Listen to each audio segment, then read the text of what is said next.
aka gace kari hano uba ugomba gushyiramo izina ryawe ry'ababyeyi, hanyuma last name ugashyiramo izina ryawe ry'idini, hanyuma ahangaha ugashyiramo igihe wavukiye, ahangaha ugashyiramo email yawe, hanyuma ahangaha ugashyiramo igihugu cyawe uherereyemo, ahangaha ugashyiramo umujyi uherereyemo, hanyuma ahangaha ugashyiramo street address, nimero z'umuhanda niba ntazo ushyiramo 000. Tumaze kuhasabumitinga, ibikurikiraho ni ibingibi, aho bakubwira ko ugiye kwemeza ubwishyu, ugiye kwemeza kwishyura, ugiye complete your payment, yemeza ubwishyu bwawe. Urabona ko ibi bintu noneho nta kubikorera ubuntu,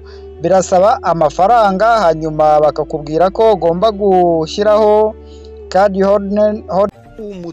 Shuti bakunzi b'Umutahira TV, reka nongere mbaramutse kandi mbifuriza amahoro y'Imana aho muherereye hose ku isi, mbabwire nti ibyiza bikomeze kuganza ibibi. Kuri munota ndagira ngo twongere tuganire kuri Pi Network, aho ngiye mbona ko ibintu bigenda bifata indi ntera, bigusaba kuba maso kuri uyu mushinga kugira ngo ujye ugenda ubasha kumenya akantu ku kandi, kugira ngo hatazagira ibigusika kuri update zigiye zitandukanye ziboneka muri Pi Network.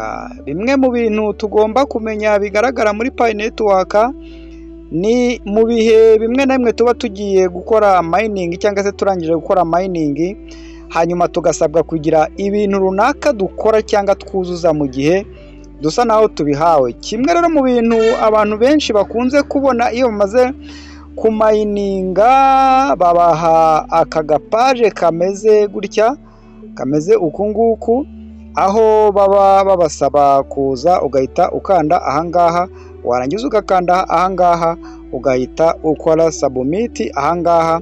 Ibyo ngibyo ukaba urabikoze. Ibi ngibi rero bikaba bigufasha iki? Bigufasha kwemeza ko uzajya wemera ko ibyawe bitunganywa muri ubu buryo. Reka turebe icyo baba barimo kukubwira ahangaha. Ahangaha barakubwira ngo nemeye kwemerera Pi Network gukusanya no gutanga amakuru ku giti cyanjye. Kuvuga ngo ibi ngibi rero uba ugomba kubyemeza, kuko iyo urebye hasanga baravuga ngo gukusanya, gutunganya no kohereza amakuru yawe birakenewe ku bushobozi bwacu, cyangwa se ku bushake, ku bushobozi bwacu bwo kuguha serivisi zacu. Reba politiki y'ibanga yacu kugira ngo ubone ibisobanuro. Ahangaha rero biba bigusaba kugira ngo urebe ibindi birenzeho kwinjirira ahangaha kuri Ranimo, n'ahangaha kuri Ranimo ukamenya ibindi birenze ibingibi baba bakubwira ahangaha. Icyo ni kimwe rero. Wenda ikindi nagira ngo tuganire nk'abapayiniya, ni ibintu birimo kugenda bigaragara muri Pi Network ku bantu barimo gufungura amakonti ya Pi Network muri iyi minsi, cyangwa se abarimo kujya gukora wallet cyangwa bajya gusura wallet zabo, ku bantu bakoze ama KYC cyangwa se batarakora KYC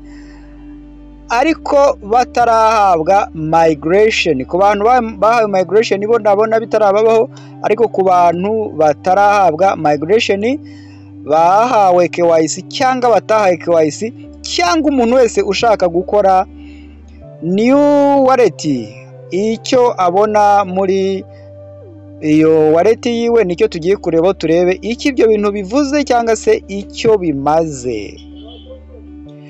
Ariko mbere yuko twinjira ngo tujye kureba ibyo bintu, hari akandi kantu none ku bantu bamayininga, ukajya kumayininga ukabona ubonye agafoto nanone kameze gutya, kakubwira ngo improve security. Iyo bakubwira gutya improve security, baba bakubwira ngo ni ukunoza umutekano w'ibingibi bigendanye na ahangaha. Uba ugomba kunoza uyu mutekano wa muri security sako, aho uba ugomba kwemeza ahangaha kunoza umutekano.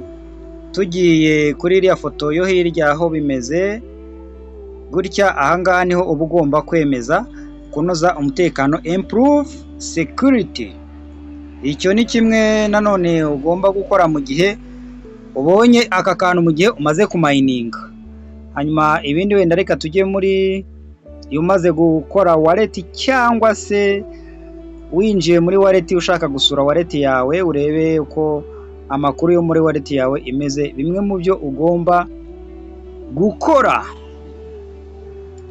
ushobora kwinjiramo, wamara kwinjiramo ugasangamo agafoto cyangwa se ugasangamo hameze gutya. Urabona ko mu by'ukuri ahangaha ni muri wallet nk'ibisanzwe, ariko ntabwo ushobora gukomeza ngo ugire ikindi kintu ukora cyangwa se ureba utabanje gutunganya ibingibi baba bagusaba gutunganya. Bimwe rero mu bintu bagusaba gutunganya ahangaha, urabona yuko urebye mu by'ukuri aha ni muri wallet yawe, kubera ko iyi ni wallet address yawe.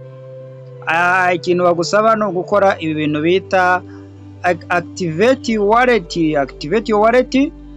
Hanyuma ubwo iyi KYC bakakubwira ngo KYC with Banxa, KYC with Banxa.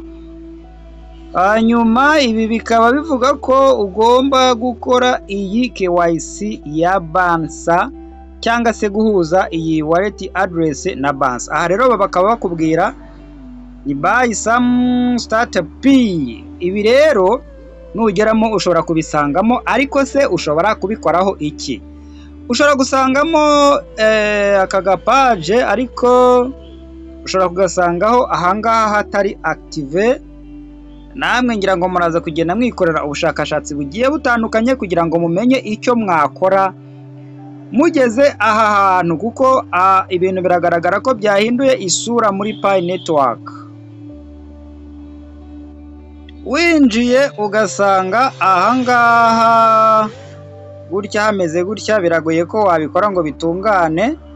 Ariko nanone uramutse winjiye ugasanga hameze gutya, icyo gihe uba ushobora kubikora bigatungana. Ni ukuvuga ngo uba ugiye gukora ibihuha bigendanye na Banxa, ubyemeza kugira ngo ukomeze uzabashe kuba wagura Pi zawe ukoresheje amafaranga asanzwe, unyuze muri systeme Banxa ikoreramo kuri exchange. Nabyo ni ubundi bwenge umuntu aba agomba kumenya, ariko icyo uba ugomba kumenya, uba ugomba kumenya ko ugiye kwinjirira ahangaha ugakora ibindi bikurikiraho. Ibindi bikurikiraho iyo winjira ahangaha rero ni ibiki? Ukimara gukanda ahangaha uhita uhinguka kuri page imeze gutya. Ahangaha ugahita ubona urupaje rumeze gutya rukubwira ngo verify your identity.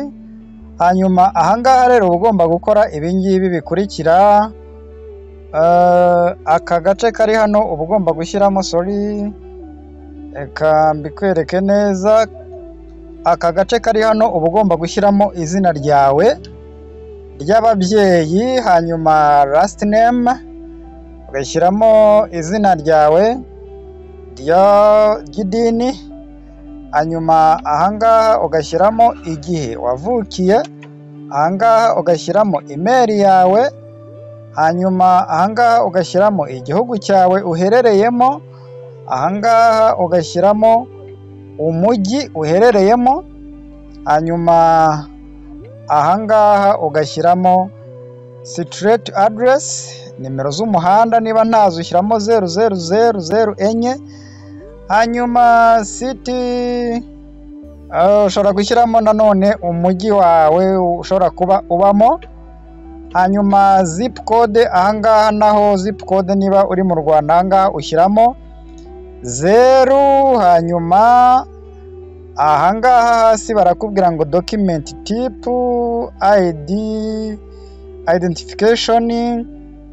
Uhita uza ugakora kuri aka kantu, bakakubaza icyo uhitamo, niba ari ugukoresha driving license, niba ari ugukoresha passport, niba ari ugukoresha ID.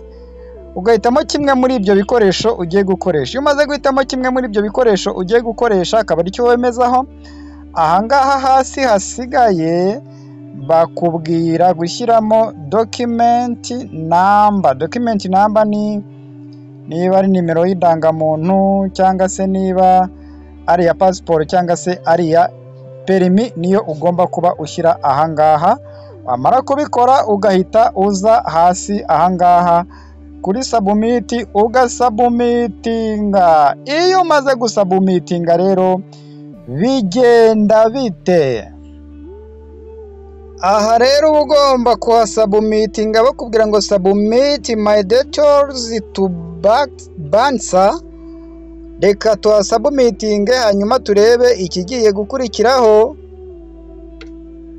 Yes, niba rero tumaze kuhasubmitinga, ibikurikiraho ni ibingibi, aho bakubwira ko ugiye kwemeza ubwishyu, ugiye kwemeza kwishyura, ugiye go complete your payment, yemeza ubwishyu bwawe. Urabona ko ibi bintu noneho nta kubikorera ubuntu, birasaba amafaranga. Hanyuma bakakubwira ko ugomba gushyiraho card holder's name, izina rya karite yawe ahangaha. Iri ni izina ryawe, baraguha urugero rw'izina ushobora gushyiramo. Hanyuma bakakubaza gushyiramo card number, nimero za karite. Ubwo ni amakarita amwe yo mu mabanki nyine, ku bantu musobanutse mugenda mubyumva kundusha. Hanyuma bakakubaza expiration date, igihe iyo ID yawe izarangirira ukagishyira ahangaha. Hanyuma bakakubaza security code GVV, nayo ukayishyira ahangaha. Wamara kuyishyira ahangaha bakakubwira ngo save this card for future purchases, ari byo uhita wemeza aka kantu kari ahangaha. Ugahita wemeza aka kantu kari ahangaha kakavivuka. Iyo rero umaze kubikora, ubwo uhita wemeza ubwishyu bwawe ahangaha kuri submit and pay. Hanyuma bakakujyanaho bashobora kukwereka amadolari uri bwishyure. Ntabwo nzi neza amadolari wishyura, ariko uko byasa kose urabona ko ahangaha harimo ubwishyu. Urabona ko rero noneho ibintu birakaze, ntabwo ibintu bicyoroshye. Niyo mpamvu rero mugomba kubikurikirana neza, mukabyitondamo, mukabikora mwitonze. Byaba ngombwa mukareba inshuti zanyu zibisobanukiwe kubarusha zikabibafashamo. Abantu batarakora KYC n'abantu bakoze KYC, mushobora kujya gusura wallet zanyu mugasangamo ubu buryo.